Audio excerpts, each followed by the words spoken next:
તો ભરૂચના ઝઘડિયામાંથી દિલધડક rescue operation હાથ ધરવામાં આવ્યું। ખર્ચી ગામ પાસેથી ફસાયેલા લોકોનું રેસ્ક્યુ કરવામાં આવ્યું છે। ટ્રાફિક પોલીસની ટીમ દ્વારા યુવકનું રેસ્ક્યુ કરવામાં આવ્યું। યુવકની બાઇક ધસમસતા પાણીમાં તણાઈ ગઈ હતી। ઝઘડિયા તાલુકાના ખર્ચી ગામ અને જીઆઈડીસીના જોડતા માર્ગ ઉપર ભરાયેલા પાણીમાં એક કંપનીનો કર્મચારી ફસાઈ ગયો હતો।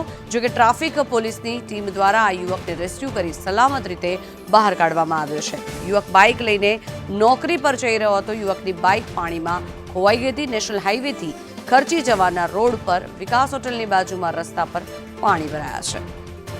વધુ માહિતી મેળવીએ, સંવાદદાતા પિંકેશ જોડાયા છે આપણી સાથે। પિંકેશ, જણાવશો, સતત વહેલી સવારથી વરસાદ થઈ રહ્યો છે, લોકો અહીંયા પાણીમાં તણાઈ રહ્યા હોય તે પ્રકારની સ્થિતિ, રેસ્ક્યુ ઓપરેશન હાથ ધરવામાં આવ્યું છે, શું વિગત?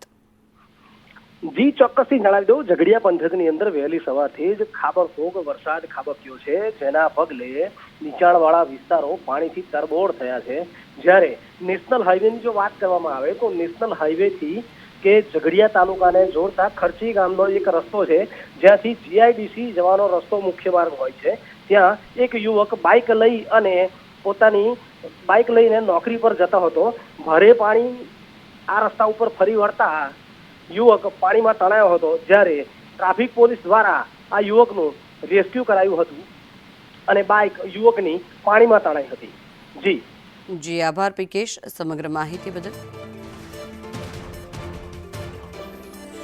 તો આ ધસમસતા પાણીમાં યુવકની બાઇક તણાઈ ગઈ હતી। જોકે યુવકને રેસ્ક્યુ ઓપરેશન કરીને બચાવી લેવામાં આવ્યો છે। સતત જે રીતે પાણીનો પ્રવાહ વહી રહ્યો છે, લોકોના જીવનું જોખમ થઈ રહ્યું છે।